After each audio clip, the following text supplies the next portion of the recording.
Greetings, bienvenue, come on in, sit on down. Plants vs. Zombies won our free weekly Patreon poll. For those of you who don't know, that's a poll that I drop for free on my Patreon every Friday. That tells us what our next Friday's video's gonna be. And this time, Plants vs. Zombies won. Only thing is, I'd never actually played Plants vs. Zombies before. I mean, I'd heard about it, I knew it was popular, I knew a lot of people were really into it, so I hopped onto my Xbox, went searching for the game, and decided to download it. I played for a little bit, a couple of hours, which then became days, which turned into weeks, which became months, years. It all sort of blends together. I don't know the last time that I saw my family. The last time that I felt the sun on my face. All because of this god-awful, terrible, beautiful, amazing, intricate game that I could play. The game was first released back in May of 2009 and has since gotten a tremendous following, with people talking about the lore and the stories and the spin-off games, which tie everything together. New enemies, new plants being added each iteration to build this huge cavalcade of different opportunities and options that you could have within the game. I'm not a gambling man myself, but getting to spend your coin and figure out the best way to protect your lawn from the encroaching zombie invasion is a ton of fun. Get off my lawn. So I went from being unknowing to being super excited to turn Plants vs. Zombies into Pokemon. Let's get started. Hi, I'm the Thesterninator, but my friends call me Stern. Welcome to the channel. While you're here, don't forget to drop down below, like, comment, subscribe, do all that fun stuff that makes me and YouTube happy, and grains. Starting out, I wanted to take on some of the most iconic plants from the Plants vs. Zombies series. And, yeah, okay, we can work with this. So, first up, I decided to take one of my favorite Pokemon and create a regional variant. That being Bellsprout. I remember seeing this guy in the anime and how he just laid down the law on the Orange Islands, only to be defeated by Ash's Muck. Another one of my favorites. I guess I just like to root for the winning team. Yes, I underestimated him myself. Or maybe it was because back in the no, you can't just use the computer to look up Pokemon facts days, I had no clue on how to actually evolve Weepinbell into Victorybell, so was happy to just keep the Bellsprout that anime had taught me was the strongest grass type around. Boy, was I wrong! Bellsprout is out of the match. But we can fix all of that childhood trauma in one fell swoop today. Not all of the trauma, just the Bellsprout related ones. I'm no miracle worker. So pretty straightforward of a design, the pea shooter plant is a fairly one-to-one Bellsprout. And so I went all in knowing you'd get to some of the more intense evolutions in the next forms. I decided to focus in on some of the parts placements here, and use the leaves as a sort of stabilizing factor to the design. In the actual pea shooter, they make a lot of sense as almost this turret base, and so we keep that. And we keep the shooting mouth, and the little beady eyes. And, well, this isn't making a ton of progress in any of the directions I was hoping, but at least it was a little leaf that we had put on its head. Neighborian Bellsprout, the flower Pokemon. While there isn't much separating this from its Cantonian counterpart, Neighborian Bellsprout are quite territorial, teaming up with their various evolved forms to maintain a widespread territory. Now comes the fun part, because given the more militaristic theme of the Plants vs. Zombies world, this Bellsprout doesn't evolve twice, and definitely not using a leaf stone, since young me would have never known that that's how you do it, and would spend countless hours trying to train up a Weepinbell, only for it to evolve into nothing, with days and XP wasted because mom and dad thought studying Pokemon was a waste of time. Well, who's laughing now, Dad? Sorry, no, these evolutions will come about by allowing your Bellsprout to learn one of 3 signature attacks. First, we have the form that it takes on by learning the attack Pea Shooter. Pretty standard stuff. and is based on the more evolved form that we see in Garden Warfare. No longer that two-dimensional sprite, but now one with a little bit more complexity, more context into the design. This form is much more stocky in both forms, and wields armaments of peas on its body, so this form I wanted to include that. With the sheaths working as eyebrows to give a much more menacing look, I also took some inspiration on a few other variants to give a bit more dressing to the design. I wanted this form to feel like the next most logical step in evolution, before we get to some of the more bizonkers types of variants. I also knew that I wanted to bring in just a touch of purple for another form to come and tie in the three together in a couple different ways. And so turning the lips to a pinkish-like color, much similar to its Cantonian counterpart, allowed for some color variation. And using that as an example, I was able to add the yellow to the outer mouth area to give that sort of blooming flower type of feel, like the formerly yellow mouth had peeled back to reveal this new point of interest. Gross. Quellsprout, the volley shot Pokémon. This Pokémon is capable of delivering devastating cannonball-like blasts from its mouth. They are hyper-territorial and can grow on most terrains. When angered, however, they can open up the shells on their head to reveal multiple rows of ammunition and intimidate their enemy. Now, say you're a more rapid-fire type of strategist, well, then you'll want to ensure that your Bellsprout learns the move Repeating Shot. Get it? Repeating? Well, my hilarious joke aside, this form is heavy on the firepower, with fire and power being the dominant words of the phrase. These guys are based on the Gatling P from the first game and sport hard-shelled helmets as well as cannon-like faces. Their leaves are much more spread out now for better stabilization, with a small thorn protruding from their chins, much like triggers that you'd see on regular firearms.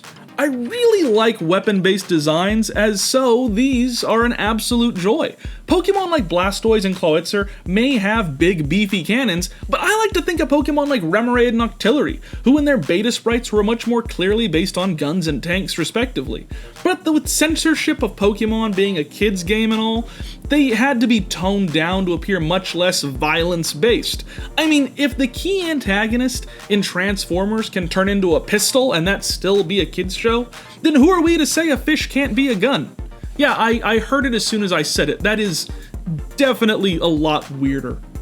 This actually ended up being the primary issue with these designs. How do we make them feel distinct and different while not going as heavily into the ammunition aspect as the game normally allows? The plant that this Pokemon is based on literally has firearm barrels protruding from its mouth and is called the Gatling P.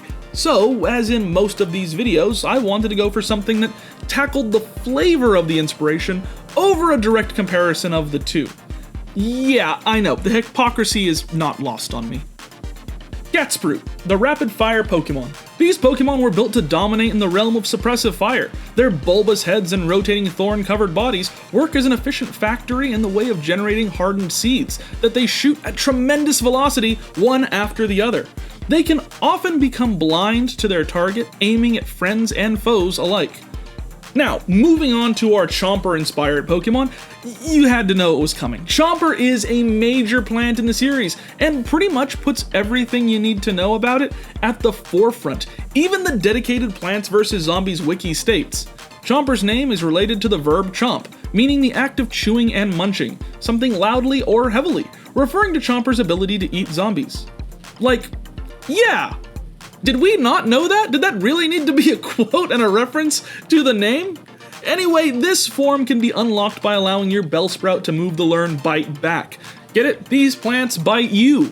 I picture these moves being learned over the course of level up first, capable of learning them at level 30, just a tad longer of a wait than in the usual Bellsprout evolution, turning into Weepinbell at level 21.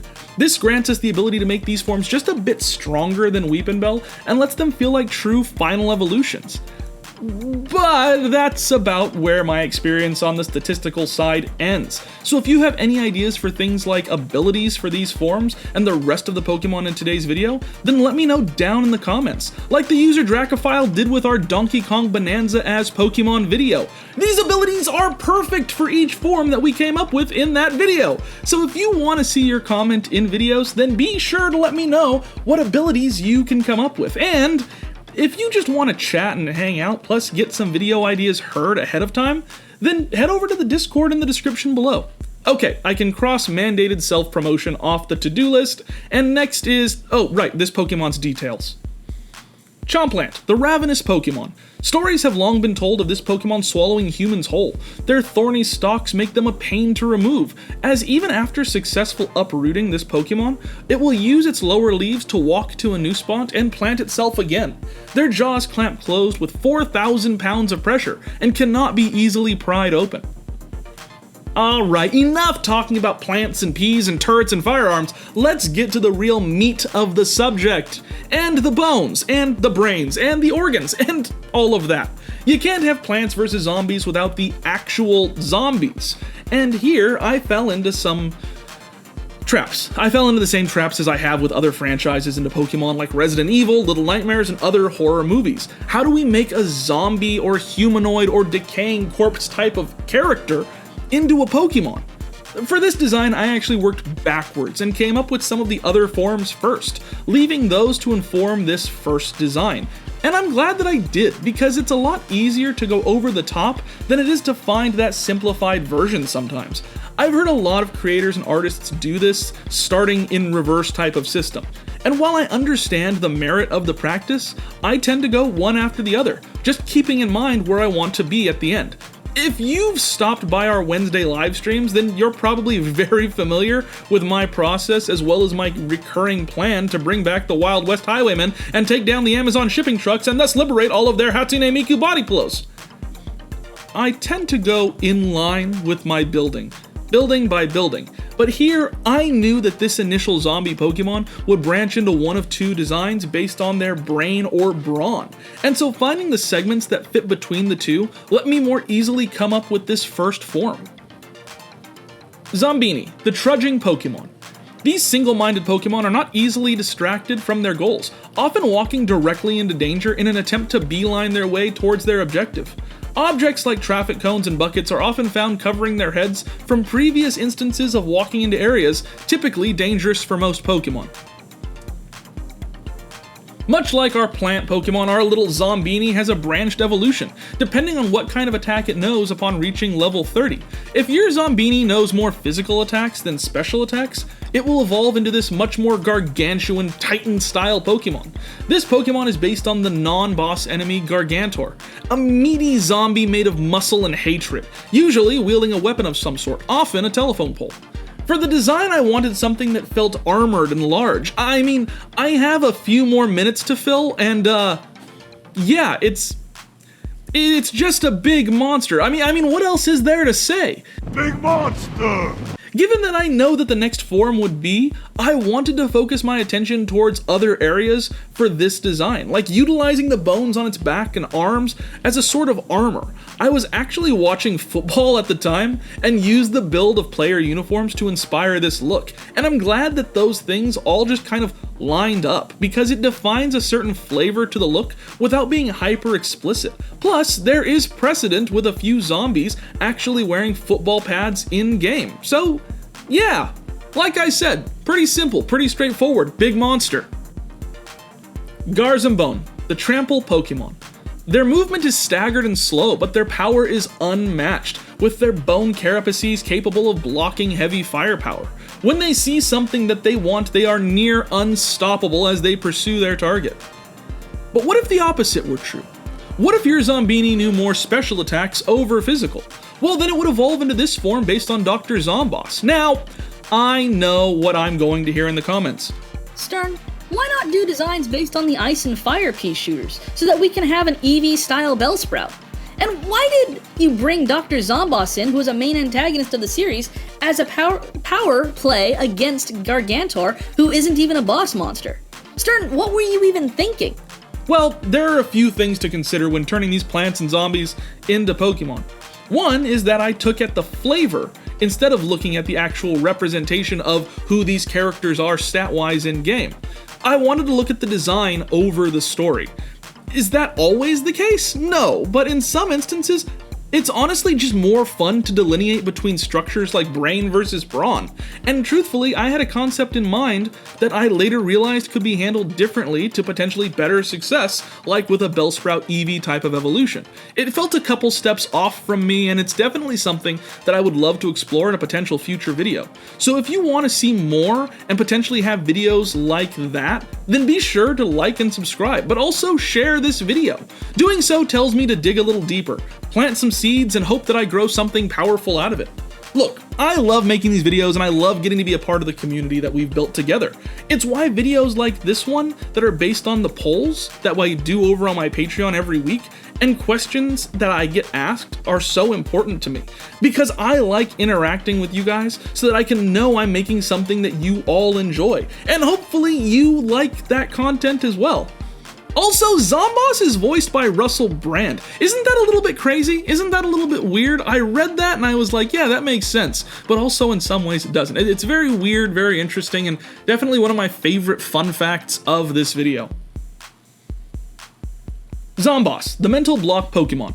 This Pokemon is capable of thought process surpassing even some of the most brilliant humans. While their head may look like an enlarged brain, it is actually a hardened shell to protect their psychic abilities, grown from the refuse accumulated in their previous form fused together. So who are you adding onto your team? Let me know down in the comments below. And while you're there, consider stopping by the description where you can find opportunities to support the channel. Some of our Patreon supporters, as they currently stand, are Rob, Otuser, Topaz, Mario Panita, Dan Hassel, Chompy Ketchen, Kobo4231, Elandriel, Sky, Yuja Sakaki, Drake Null, Agent Draco, Justin Grenier, Siren Shadows, Kaylin Cat, Sticks TV, Dan Bush, and our newest member to our Patreon, biggest supporter of the channel is... I'm not gonna say this right, but I'm gonna go ahead and try. Datha? Yeah, Datha? My umlauts could use a little bit of work, admittedly, but Datha, thank you so much for being a supporter of the channel through the Patreon. It means the most, and if you want to get shoutouts at the end of videos just like this, as well as get access to videos early, you can become a YouTube member.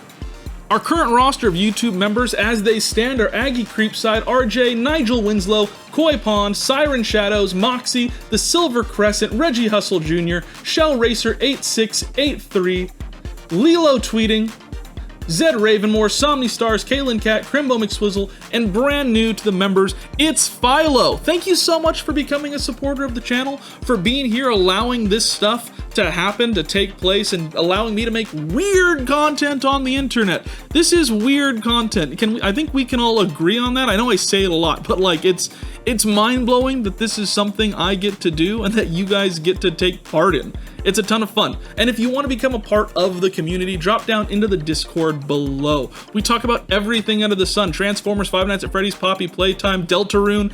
Let me know. I'd love to see you there, love to see you be a part of the conversation, and love to have you be a part of this community. I try to spend as much time as I can in the Discord because whenever I join a Discord, I want to know that the people who care about it and built it are there, and that there's people there that I can know. You know me, and hopefully I'll get to know you. Drop down into the Discord below, become a supporter of the channel, or don't. I'm really glad that you're here watching the video at the very least, and I'll see you in the next one.